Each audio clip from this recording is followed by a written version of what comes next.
एक तरफ किसान बढ़ती लागत और मौसम में आई दिक्कतों की वजह से खेती करने लायक उपजाऊ भूमि को बंजर छोड़ रहे हैं, तो वहीं कुछ किसान बेकार बंजर पड़े जमीन को भी खेती के लायक बना रहे हैं और इसमें अलग अलग किस्म के फसलें उगा रहे हैं। ऐसी ही मिसाल पेश किया है उत्तर प्रदेश के मिर्जापुर जिले के अमित चतुर्वेदी ने, जिन्होंने पहाड़ों पर खेती करने योग्य जमीन तैयार कर सब्जियां पैदा कर रहे हैं। मिर्जापुर जनपद में चुनार तहसील के रामबाग में सुरभि शोध संस्थान का प्रकल्प स्थापित है। संस्थान के प्रभारी अमित चतुर्वेदी अपने धुन के पक्के हैं। अमित के मुताबिक सुरभि संस्थान के परिसर में काफी जमीन बंजर पड़ी थी, जिस पर कांटेदार झाड़ियां और चंद पेड़ थे। भूमि के सतह को खोदने पर सिर्फ पत्थर दिखाई पड़ता था। ऐसी जमीन पर किसी भी चीज की खेती संभव नहीं थी, मगर हमारा इरादा पक्का था कि इस खाली पड़ी जमीन पर खेती जरूर करेंगे। पहले पहाड़ी था इधर, जैसे पहाड़ों पे पत्थर रहते उसी तरह पत्थर थे। पर योजना से हम लोगों ने ढालू खेत बनाए, सीढ़ी नुमा खेत बनाए और उसमें केले की खेती की। केले की खेती करने के बाद उनके जो पत्थर थे वो कटे और थोड़ा मिट्टी का रूप हुआ, तो इसमें उन्होंने जैविक खाद, गोबर का खाद डाला, जिस नाते यहाँ थोड़ी बहुत खेती पॉसिबल हुई।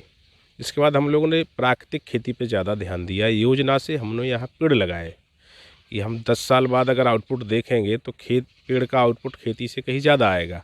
तो हमने प्रत्येक खेत की मेड़ पर पेड़ लगाए और उससे जो पत्ता गिरा, पत्ते और घास फूस को एक जगह रखा, उसमें गोबर डाला। गोबर डालने के बाद खेत में हम लोगों ने समय समय से नीमट डाला और ज़्यादातर हम लोगों ने केले की खेती की। केले की जड़ से पत्थर अक्सर ख़त्म हो जाते हैं और हम तो ये मानेंगे कि केले के कारण ही आज हम लोग यहाँ खेती में सफल हो पाए। अभी तक ऐसा कभी नहीं किया गया, ना होगा, ऐसी हम लोगों की योजना भी नहीं है। हम लोग केवल प्राकृतिक जैविक खेती के लिए ही कर रहे हैं और एक देश का, प्रदेश का मॉडल बने, इस पे हम लोग सतत काम कर रहे हैं। और जैविक खेती के माध्यम से ही हमारे यहाँ जितने भी यहाँ खेत हैं और मॉडल हम लोगों ने बनाए हैं, जैविक के लिए प्रोत्साहन करते हैं और प्रशिक्षण का केंद्र हम लोग इस समय चलाने की योजना में। हमने सागवान भी लगाया, केला भी लगाया, आम भी लगाया, पपीता भी लगाया, अमरूद भी लगाया, बेर भी लगाए, अन्य कई तरीके के हम लोगों ने यहाँ पेड़ों प्राकृतिक खेती किया है। अभी ड्रैगन फ्रूट की हम लोग योजना में हैं और जो किसानों के लिए योजनाएं गवर्नमेंट के द्वारा आ रही, जैसे ड्रिप का सिस्टम हम लोगों ने लगाया। पहाड़ पे पानी नहीं था और इतना ज़्यादा पानी हम लोग दे नहीं सकते थे, तो हम लोगों ने ड्रिप सिस्टम लगाया। ड्रिप के माध्यम से प्रत्येक पेड़ की जड़ में हम लोग पानी देते हैं, इससे पानी का भी संरक्षण होता है। लगभग सब्जी तो हर प्रकार की है, टमाटर है, बैगन है, आलू है, गोभी है, पत्ता गोभी है, ब्रोकली है, जितनी तरह की सब्जी हैं हम लोग सब्जी साग सब उगाते हैं।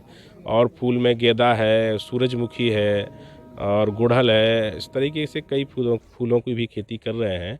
और विद्यालय के सामने और जगह जगह हम लोगों ने पाम का भी पेड़ लगाया है, जिससे जल का संरक्षण हो। उप निदेशक कृषि अशोक उपाध्याय ने बताया कि सुरभि शोध संस्थान के परिसर में काफी जमीन खाली पड़ी हुई थी। वहां के जमीन में पत्थर ज्यादा था, ऐसे में कृषि विभाग द्वारा उनको प्रोत्साहित किया गया। ये आप देख रहे होंगे, इनके पास गायें बहुत हैं, केले के पेड़ लगे हुए हैं, तो हम लोगों ने इनको उत्साहित किया कि जमीन में पत्थर थे तो केले के वृक्षों को ज़्यादा से ज़्यादा ये लगावें और जैविक खेती और का ज़्यादा से ज़्यादा प्रयोग करें। खाद की जगह पे ये जो है जैविक गोबर खाद इत्यादि का प्रयोग करें, जिससे कि हमारी भूमि अच्छी हो सके और उपज को ही प्राप्त कर सकें। तो आप देखिए, इन्होंने धीरे धीरे शुरू किया है, एक अच्छी स्थिति इनकी बनी हुई है।